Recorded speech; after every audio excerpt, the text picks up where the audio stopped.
20 black artists from the 1960s that vanished without a trace. They were the architects of the global sound, yet many were forced into the shadows at the height of their power. On Black Excellence Legends, we aren't just talking about hit records. We're uncovering the chilling truth behind the icons who vanished. From the mysterious silence of Brenda Holloway to the tragic eclipse of Otis Redding, was their disappearance a calculated escape from a predatory industry or a systemic erasure of black genius? The world stole their peace, but it couldn't kill their vibration. We are digging up the secrets the history books were too afraid to print. The industry tried to bury their stories, but we are bringing them back to the light. If you believe these legends deserve more than a footnote in history, hit that subscribe button and turn on notifications. Don't let their brilliance vanish again. Join the movement at Black Excellence Legends, where the truth finally finds its voice. Johnny Nash. Johnny Nash was a sonic pioneer whose trajectory defied the conventional boundaries of the 1960s music machine.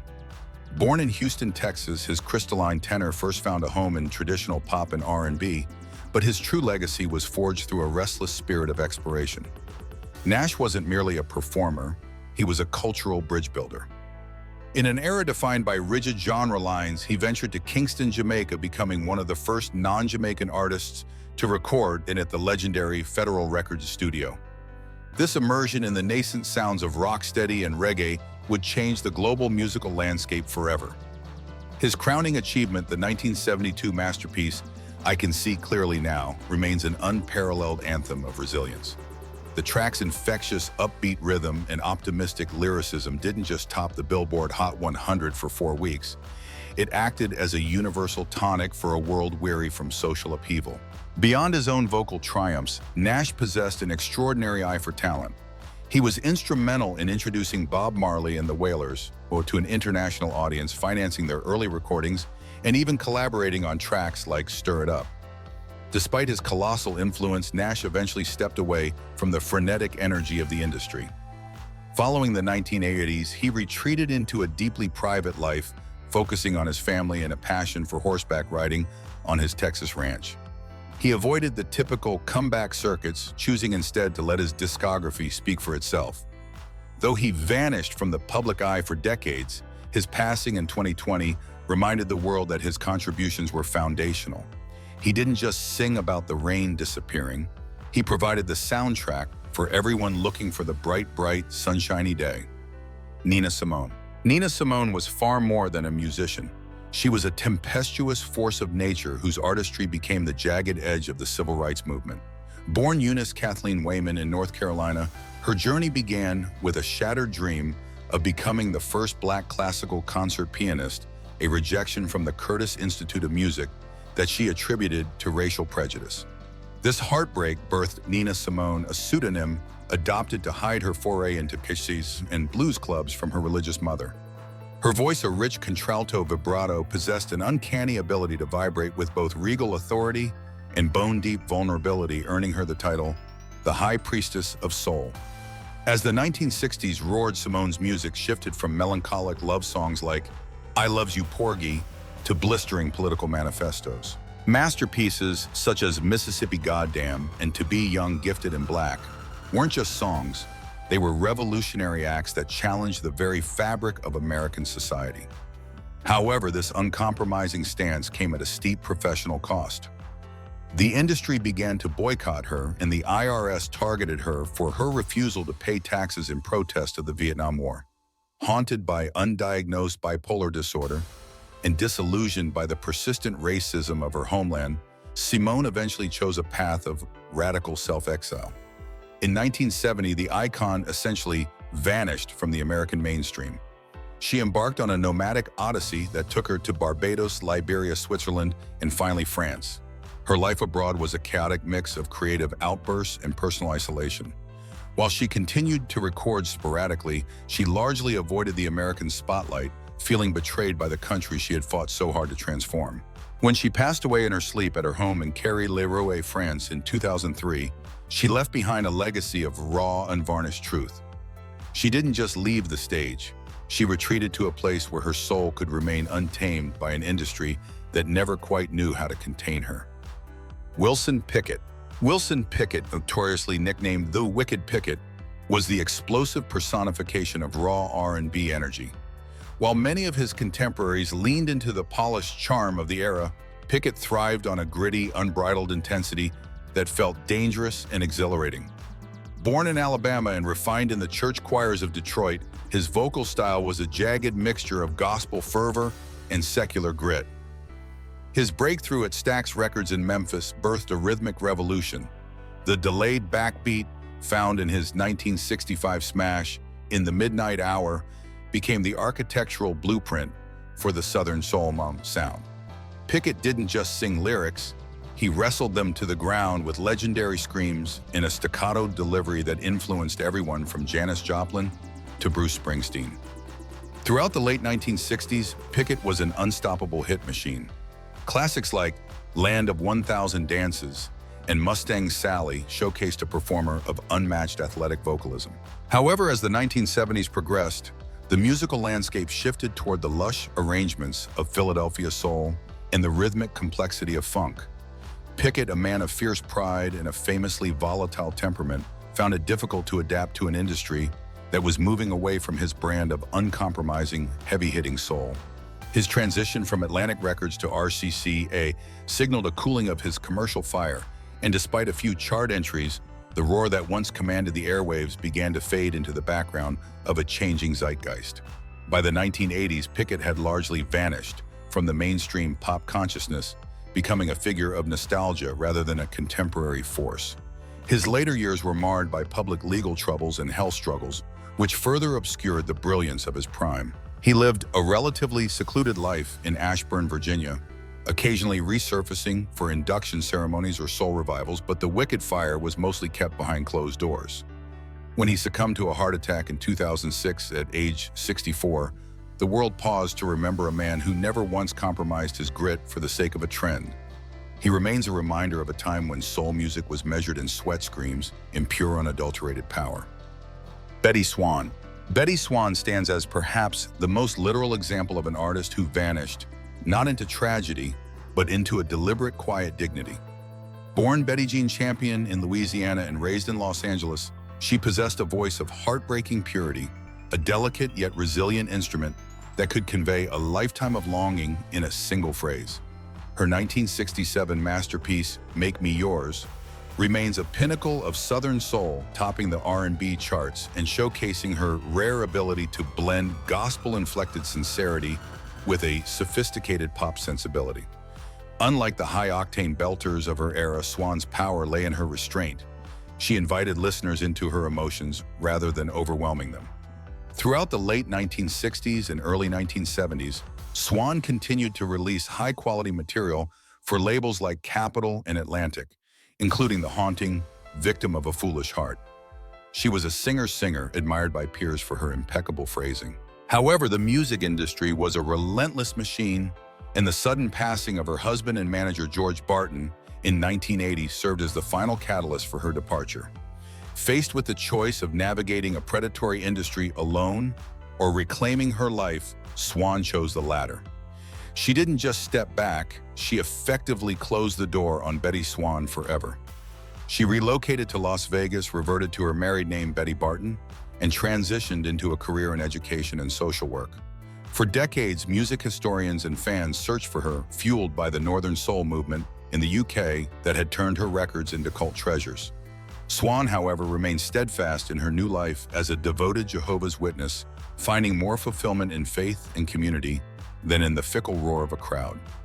It wasn't until the 2000s that she briefly resurfaced for interviews, confirming she had no regrets about her vanishing act. Her story is a rare, beautiful reminder that an artist's greatest performance can sometimes be the act of choosing oneself over the spotlight. Ray Charles. Ray Charles, often hailed simply as the genius, was the primary architect who dismantled the walls between the sacred and the secular. Born in poverty in Albany, Georgia, and blinded by glaucoma at the age of 7, his early life was a gauntlet of hardship. However, his internal vision was boundless. In the late 1950s and 1960s, Charles performed a musical miracle. He fused the spiritual fervor of gospel with the carnal grit of the blues. This alchemy, exemplified in his 1959 hit, What Did I Say, Bear Mom?, effectively birthed soul music, While some religious leaders had decried his work as blasphemous for using church-style call and response in songs about physical desire, the world embraced it as a universal language of human emotion. The 1960s saw Charles reach a level of creative autonomy rarely granted to Black artists. He broke further barriers by crossing over into country music with the 1962 album Modern Sounds in Country and Western Music. This was a revolutionary act during the height of the Civil Rights Movement, proving that soul knew no racial or genre boundaries.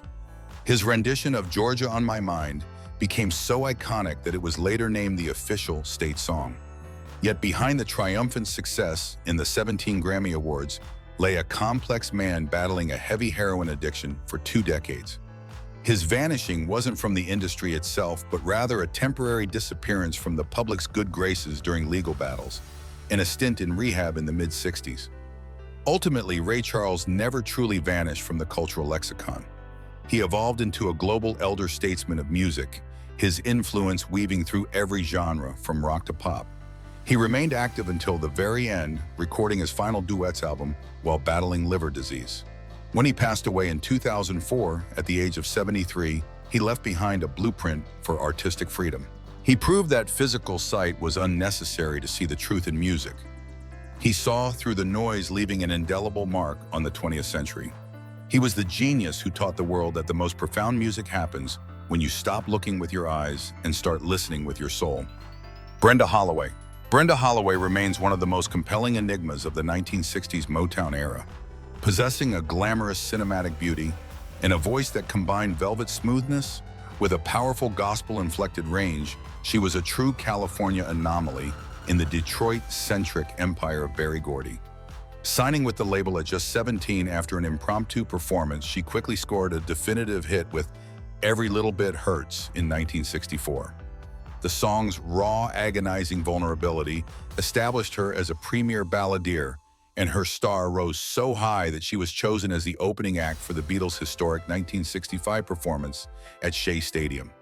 She wasn't just a singer, she was a songwriter who co-penned You've Made Me So Very Happy, a track that would later become a multi-platinum success for Blood, Sweat, and Tears. However, beneath the shimmering sequins, a profound disillusionment was brewing. Holloway found herself navigating a rigid corporate structure that often prioritized the supreme aesthetic over her individual artistry. She frequently felt like an outsider, a West Coast talent, constantly at odds with the quality control meetings in Detroit. The breaking point arrived in the late 1960s. Feeling her potential was being stifled and her career mismanaged, Holloway performed an act of radical autonomy that few dared. She walked away. In 1968, at the age of 22, she left Motown and eventually the music industry altogether, choosing the quiet sanctity of family life and her faith over a fractured pursuit of fame. For nearly 2 decades, Brenda Holloway effectively vanished from the American mainstream, her name preserved primarily in the liner notes of vinyl collectors. It wasn't until the 1980s that she discovered she had become a legendary icon of the Northern Soul movement in the United Kingdom, where fans treated her unreleased demos like holy relics. This overseas adoration eventually coaxed her back into the studio and onto the stage for selective performances. Today, she stands as a symbol of integrity, a woman who realized that a natural woman is defined not by the charts she tops, but by her courage to leave a table where respect is no longer being served. Marvin Gaye. Marvin Gaye was the restless conscience of Motown, a man whose musical evolution mirrored the turbulent soul of America itself. Born in Washington, D.C., his journey began with the suave, romantic persona of the Prince of Soul, delivering impeccable duets and chart-topping hits like I Heard It Through the Grapevine. However, the 1960s were not just a time of stardom for Gaye. They were a period of internal simmering. Influenced by his brother's letters from Vietnam and the social decay of urban life, he fought a grueling battle against Berry Gordy's hit machine philosophy to release What's Going On in 1971. This landmark album transformed him from a pop idol into a musical prophet addressing environmentalism, war, and poverty with a haunting, multi-layered vocal sophistication that redefined the possibilities of the studio. The 1970s and early 80s were a period of breathtaking creative peaks shadowed by profound personal vanishings. Gaye's struggle wasn't just with the industry, but with the demons of cocaine addiction, crippling bouts of depression, and a volatile relationship with his father. After a period of self-imposed exile in Europe and a dramatic commercial resurrection with a 1982 smash Sexual Healing, it seemed Gaye had finally reclaimed his throne. He had moved from the polished pop of the 60s to the searing social commentary of the 70s and the sensual electronic soul of the 80s. Yet the man behind the music remained elusive, often retreating into paranoia and isolation, effectively vanishing from the world even when his voice was everywhere. The ultimate silence came on April 1, 1984, in a tragedy that remains one of music's darkest chapters. During a physical altercation at their family home, Marvin Gaye was shot and killed by his father, Marvin Gaye Sr., using a gun the singer had given him as a Christmas gift. He was only 44 years old. Gaye's death silenced a voice that was capable of expressing the heights of spiritual ecstasy and the depths of human despair. He didn't just leave behind a catalog of hits, he left a blueprint for the artist as an activist. Marvin Gaye proved that music could be a mirror for the soul of a nation, and though he was taken by the very violence he sang against, his inner-city blues continues to resonate wherever people seek truth in the melody. Dionne Warwick. Dionne Warwick was the definitive voice of cosmopolitan elegance in the 1960s, a singer whose effortless grace redefined the boundaries of Black female artistry. Born Marie Dionne Warwick in New Jersey, she emerged from a formidable gospel lineage. Her family was the world-renowned Drinkard singers. However, her destiny lay in a unique intersection of genres. Discovered by composer Burt Bacharach while singing background vocals, she became the primary muse for the Bacharach Hall David songwriting team. Her voice, characterized by its crystalline clarity, precise intonation, and an ability to navigate complex jazz-inflected time signatures, made hits like Walk On By and I Say a Little Prayer global standards. She wasn't a shouter in the traditional soul sense.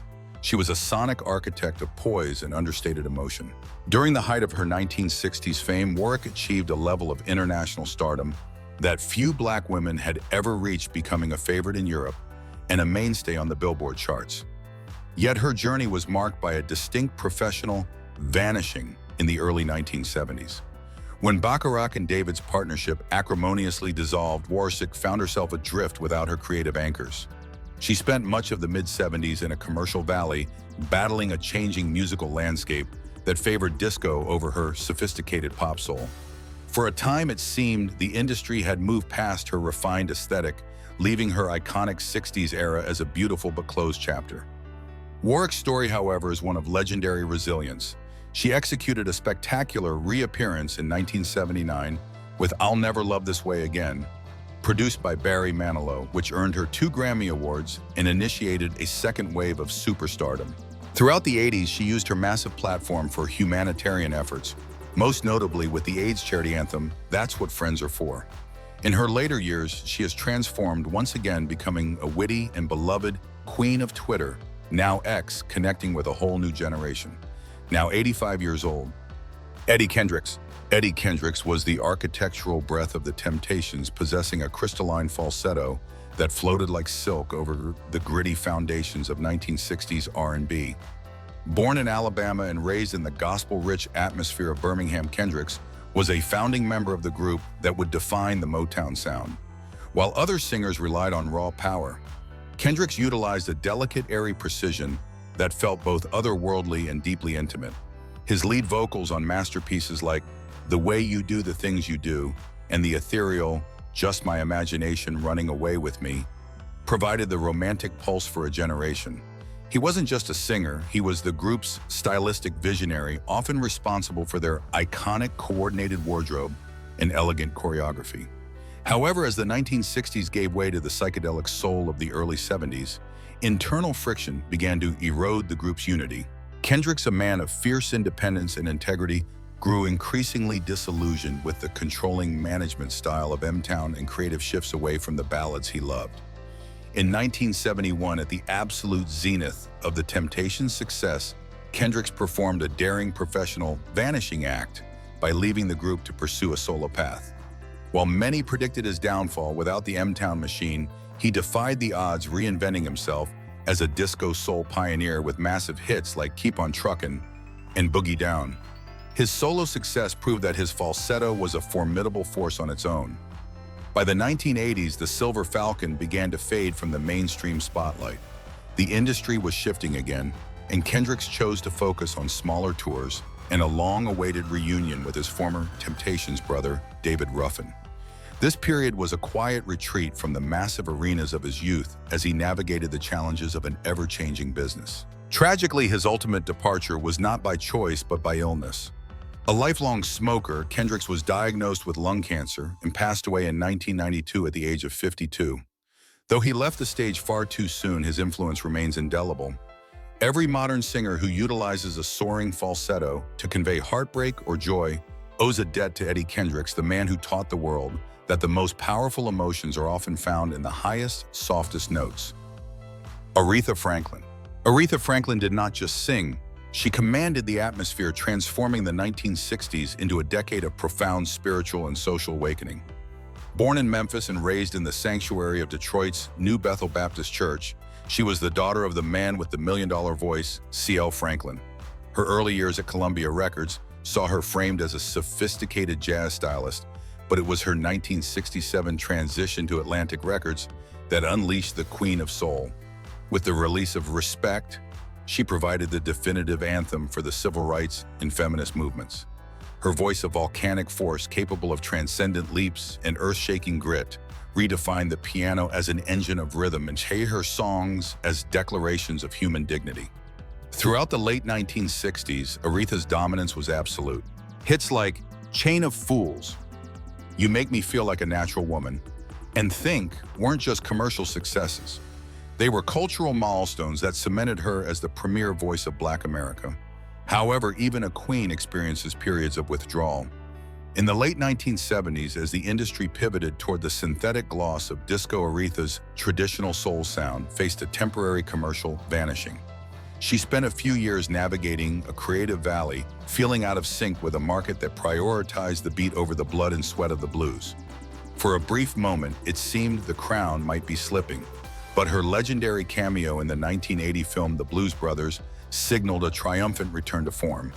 Aretha's later decades were a masterclass in longevity and grace.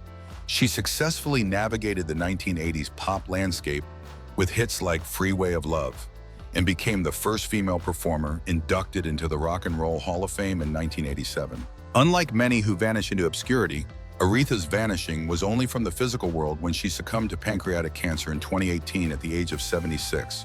Her funeral was a national event, a week-long celebration of a woman who was the heartbeat of a nation.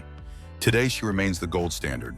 Aretha Franklin didn't just leave a discography, she left a blueprint for artistic integrity, proving that while fame is fleeting, a voice that speaks truth to power is eternal. Luther Ingram. Luther Ingram was a titan of emotional storytelling, a singer whose voice carried the weight of midnight secrets and the weary hope of the morning light. Born in Jackson, Tennessee, and raised in the gospel traditions of the Alton Crusaders, Ingram's journey into the 1960s was one of grit and perseverance. While he lacked the flashy showmanship of some peers, he possessed something rarer, an unflinching honesty. Throughout the late 60s, he built a reputation as a master of Southern soul, but it was his 1972 masterpiece, If Loving You Is Wrong, It Don't Want to Be Wrong, that immortalized him. The track, a searingly empathetic look at a forbidden romance, topped the R&B charts for 5 weeks and became a universal anthem for the complexities of the human heart. Beyond his vocal prowess, Ingram was a formidable creative force behind the scenes. He wasn't just a performer, he was a visionary songwriter who understood the social pulse of his era. He co-penned the legendary Respect Yourself for the Staple Singers, a song that provided the rhythmic and moral backbone for the civil rights movement. His ability to blend personal vulnerability with collective empowerment made him a pivotal figure in the transition from 60s soul to the more socially conscious funk and R&B of the 70s. However, as the 1980s approached, Ingram's presence in the mainstream began to vanish. This disappearance was not a result of fading talent, but a harrowing battle with severe health issues. For decades, Ingram struggled with complications from diabetes and kidney failure, requiring regular dialysis that stripped him of the energy needed for grueling tour schedules. Despite these physical burdens, his spirit remained unbroken. He continued to record sporadically into the mid-90s, refusing to let his voice be silenced by his circumstances. When he eventually succumbed to heart failure in 2007 at the age of 69, the world lost a man who had navigated the heights of fame and the depths of physical suffering with equal dignity. Luther Ingram didn't just sing the blues, he lived them, leaving behind a legacy that proves the most enduring music is that which refuses to look away from the truth. Jimi Hendrix. Jimi Hendrix was a cosmic anomaly who dismantled the foundational architecture of rock and roll in a mere 4-year span. Born Johnny Allen Hendrix in Seattle, he spent the early 1960s as a sideman on the Chitlin circuit, sharpening his teeth behind legends like Little Richard and the Isley Brothers. However, the American industry was too rigid for his kaleidoscopic vision. It wasn't until he landed in London in 1966 that he truly manifested. With the Jimi Hendrix Experience, he transformed the electric guitar from a mere instrument into a living, breathing extension of his soul. His 1967 debut, Are You Experienced, remains a seismic event, blending blues soul and psychedelic rock with a mastery of feedback and distortion that felt like transmissions from another galaxy. Hendrix's 1960s were a blur of transcendent performances that defined the era's counterculture. From the ritualistic burning of his guitar at the Monterey Pop Festival to his subversive, distorted reimagining of the Star-Spangled Banner at Woodstock in 1969, he was the ultimate visual and sonic icon of liberation. He wasn't just a rock star, he was a technical genius who used the studio as a laboratory, pioneering recording techniques on albums like Electric Ladyland that still baffle engineers today. Despite his meteoric rise, the pressures of fame, creative exhaustion, and the suffocating expectations of an industry that wanted to pigeonhole him began to take a heavy toll. The vanishing of Jimi Hendrix remains one of music's most haunting tragedies.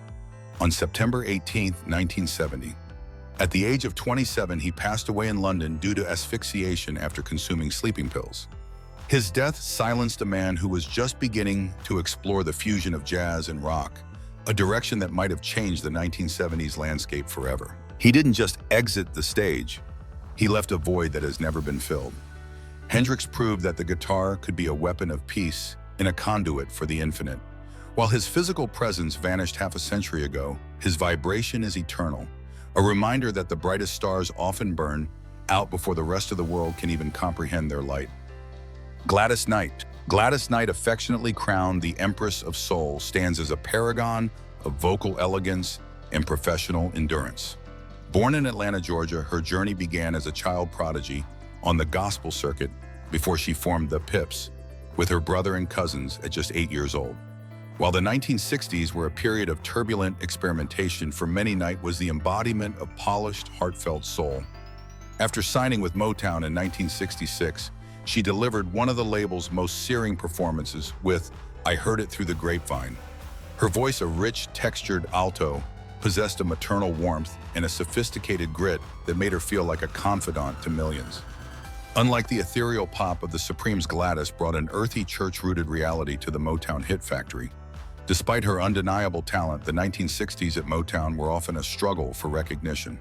Knight and the Pips frequently felt sidelined in favor of other acts, leading to their pivotal departure from the label in 1973. This wasn't a vanishing, but a liberation. Their transition to Buddha Records triggered a spectacular creative explosion, resulting in the immortal Midnight Train to Georgia. This era solidified her status as a master of the story, song capable of turning a simple lyric into a cinematic narrative of love loss and migration. Throughout the 70s and 80s, Gladys remained a constant force, winning multiple Grammy Awards and proving that a soulful foundation could survive any musical trend from disco to adult contemporary. As the late 1990s approached, the Empress began a subtle, graceful withdrawal from the relentless pace of the mainstream industry. While she never truly vanished, continuing to perform in Las Vegas and appearing on shows like The Masked Singer, she shifted her focus toward her faith, culinary ventures, and mentorship. Now 81 years old, Gladys Knight remains a vibrant symbol of resilience. She outlasted the rigid structures of the 60s and the fickle tastes of the 80s by staying true to her natural gift. She didn't need to disappear to be remembered. Her legacy is a living, breathing part of the American songbook, a reminder that true soul doesn't just fade away, it simply matures into a timeless royalty. Curtis Mayfield. Curtis Mayfield was the poetic conscience of the 1960s, a man whose music acted as the rhythmic heartbeat for the civil rights movement. Born in Chicago and raised in the Cabrini Green housing projects, Mayfield's genius lay in his ability to weave complex social commentary into soaring melodic arrangements. As the leader of the Impressions, his voice a soft, crystalline falsetto, delivered anthems of hope and defiance like "People Get Ready" and "Keep on Pushing." These weren't just pop songs, they were spiritual directives that offered dignity to a generation fighting for equality. He pioneered the Chicago soul sound, characterized by lush horn sections and a gospel-inflected optimism that felt both grounded and aspirational. As the 1970s arrived, Mayfield's artistic vision underwent a radical transformation. He moved from the collective hope of the 60s to a searing, gritty exploration of the urban experience. His 1972 soundtrack for the film Superfly remains a cultural landmark. While the film was criticized for glorifying street life, Mayfield's lyrics provided a blistering critique of the drug trade and systemic poverty. Songs like Pusherman and Freddie's Dead utilized a revolutionary blend of funk and orchestral soul, proving that black music could be as intellectually rigorous as it was danceable. He was a master of the message song, using his platform to educate and empower without ever losing his melodic touch. The vanishing of Curtis Mayfield is one of the most heartbreaking chapters in musical history. In August 1990, during an outdoor concert in Brooklyn, a lighting rig collapsed on him, leaving him paralyzed from the neck down. For a man defined by his physical grace and guitar prowess, it was a devastating blow. Yet even in the shadows of this tragedy, Mayfield's spirit remained unyielding.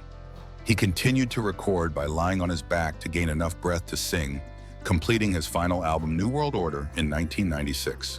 When he passed away in 1999 at the age of 57, he didn't just leave the stage. He ascended to a pantheon of artists who gave voice to the voiceless. Curtis Mayfield proved that soul music isn't just about the sound, it's about the soul of the community it serves. James Brown. James Brown was a rhythmic hurricane who fundamentally restructured the DNA of popular music. Born into extreme poverty in South Carolina and hardened by a youth spent in reform school, Brown's entry into the 1960s was fueled by a desperate, relentless drive. Initially a purveyor of high-drama gospel soul with the famous Flames, he performed a radical musical surgery mid-decade. He shifted the emphasis from melody to the one, the first beat of the measure, effectively inventing funk. With hits like Papa's Got a Brand New Bag and I Got You, I Feel Good, he replaced traditional song structures with polyrhythmic grooves and percussive grunts, turning his entire band into a single massive drum kit. He wasn't just a singer, he was a master disciplinarian and a visual dynamo whose caped routines and gravity-defying splits became the stuff of legend. As the 1960s reached a boiling point, Brown emerged as a pivotal social force. His 1968 anthem, "Say It Loud, I'm Black and I'm Proud," was a seismic cultural shift, transforming the vanishing self-esteem of a marginalized community into a roar of defiance and dignity. He famously prevented a riot in Boston following the assassination of Dr. Martin Luther King Jr. by insisting his televised concert go on, proving that his influence transcended the charts. However, the 1970s and 80s saw the beginning of a complex personal vanishing. While his grooves were being sampled to birth hip-hop, Brown himself was increasingly sidelined by legal troubles, financial instability, and a harrowing struggle with PCP addiction. The vanishing of the Godfather was a slow erosion of his public image, marred by high-speed police chases and domestic turmoil. Yet, like a true survivor, he never fully disappeared. He remained a touring juggernaut well into his 70s, a living relic of a bygone era of showmanship. When he passed away on Christmas Day in 2006 at the age of 73, the world lost its most prolific rhythmic innovator. James Brown didn't just exit the stage. He left a vibration that still pulses through every modern dance floor. He was the man who taught us that the most profound revolution could start with a beat, and though his physical fire finally dimmed, the funk he ignited is an eternal flame. Etta James. Etta James was a force of raw, unbridled emotion, a singer whose voice could transition from a velvet whisper to a house-shaking roar in a single heartbeat. Born Jamzetta Hawkins in Los Angeles to a teenage mother, her life was a tumultuous odyssey from the very beginning.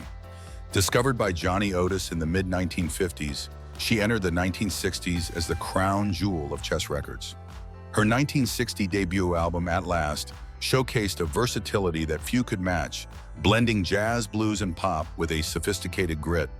The title track, At Last, became her definitive signature, a song so rich with romantic longing that it remains the ultimate wedding standard over 6 decades later. Etta wasn't just a singer, she was a survivor who sang with the wisdom of a woman who had seen the bottom of the world and fought her way back up.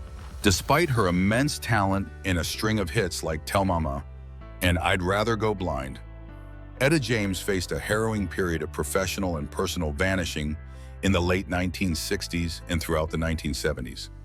Her journey was plagued by a severe, decades-long addiction to heroin, leading to frequent incarcerations, stints in psychiatric hospitals, and a reputation for being difficult in an industry that demanded docility. For long stretches, she disappeared from the charts and the public eye, her brilliant light obscured by the shadows of substance abuse and legal turmoil. While her contemporaries were enjoying the stadium tours of the rock era, Etta was often fighting for her life in the quiet corners of rehab clinics and courtrooms. The reappearance of Etta James is one of the most triumphant comeback stories in music history. In the late 1980s, finally sober and fueled by a renewed creative fire, she reclaimed her throne. She was inducted into the Rock and Roll Hall of Fame in 1993 and began winning a series of Grammy Awards that had long eluded her during her youth. She became a symbol of her resilience for a new generation of soul singers, from Adele to Christina Aguilera, who sought to emulate her raw, honest delivery. When she passed away in 2012 at the age of 73, she left behind a legacy that proved pain could be transformed into high art. Etta James didn't just sing the blues, she conquered them, leaving an indelible mark on the soul of anyone who has ever felt, at last, their lonely days were over. Otis Redding. Otis Redding was the pulsating heart of the 1960s soul movement, a man whose voice possessed a raw, seismic power that could stir the very dust of the earth. Born in Dawson, Georgia, Redding's ascent was nothing short of a sonic miracle. He arrived at Stax Records in Memphis as a mere driver for a friend's band, but when he stepped behind the microphone for an impromptu audition, the world changed. His voice, a raspy, thunderous instrument filled with urgent sincerity, defined the Stax sound. Throughout the mid-1960s, he delivered a relentless string of classics like These Arms of Mine and Try a Little Tenderness. He didn't just sing lyrics, he breathed life into them with legendary ad-libs and a rhythmic intensity that earned him the title, the King of Soul. The year 1967 was supposed to be the year Otis Redding achieved global immortality. His performance at the Monterey Pop Festival in June of that year was a watershed moment where he famously bridged the gap between the soulful South and the burgeoning psychedelic summer of love. He was no longer just an R&B star, he was becoming a global icon. In early December, he recorded a song that signaled a new introspective direction, Sittin' on the Dock of the Bay. It was a departure from his usual high-energy delivery, reflecting a man finding peace within his own creative evolution. However, the vanishing of Otis Redding was not a slow fade, but a sudden, devastating eclipse. On December 10, 1967, only 3 days after completing that final recording, Redding's private plane crashed into Lake Monona, Wisconsin, amidst a winter storm. He was only 26 years old.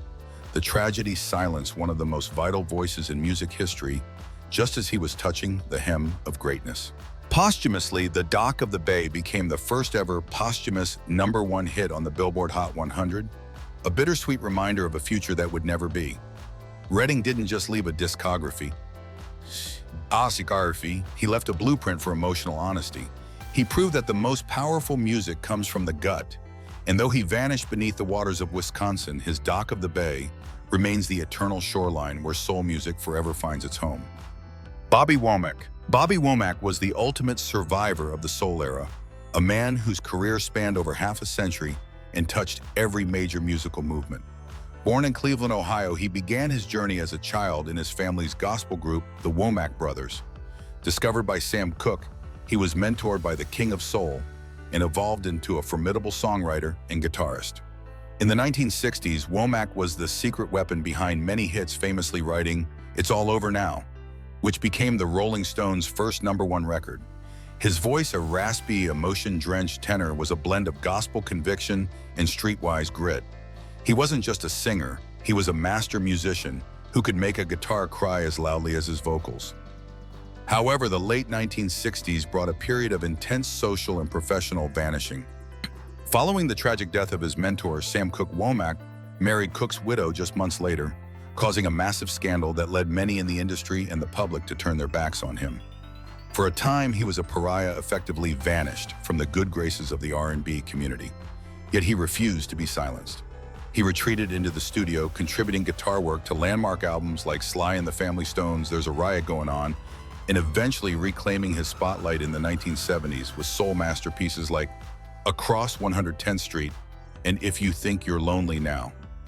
Womack's later life was a cycle of disappearances and reappearances, largely due to his long, grueling battles with drug addiction and health issues. By the 1990s, he had largely faded from the mainstream eye, battling cancer and Alzheimer's disease. Just when the world thought he had finally vanished into the history books, he staged a stunning final act in 2012 with the album The Bravest Man in the Universe, produced by Damon Albarn. It was a haunting, electronic-tinged return that proved his soul was as vibrant as ever. When he passed away in 2014, at the age of 70, he left behind a legacy of absolute authenticity. Bobby Womack was the man who taught us that no matter how far you fall or how long you disappear, the truth in your music will always lead you back home. Across our deep dive into these 16 titans on Black excellence legends, a haunting pattern emerges. We've witnessed geniuses like Marvin Gaye and Etta James reach the stratosphere, only to vanish into the shadows of addiction, industry exploitation, or tragic silence. These weren't just career lulls.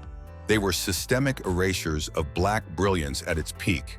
However, it raises a provocative question: did these legends truly vanish?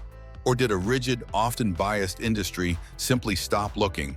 Perhaps their disappearances were the only way to reclaim a soul that the world tried to own. Is the vanishing of a legend a sign of personal defeat? Or is it the ultimate act of artistic rebellion against a world that demands too much?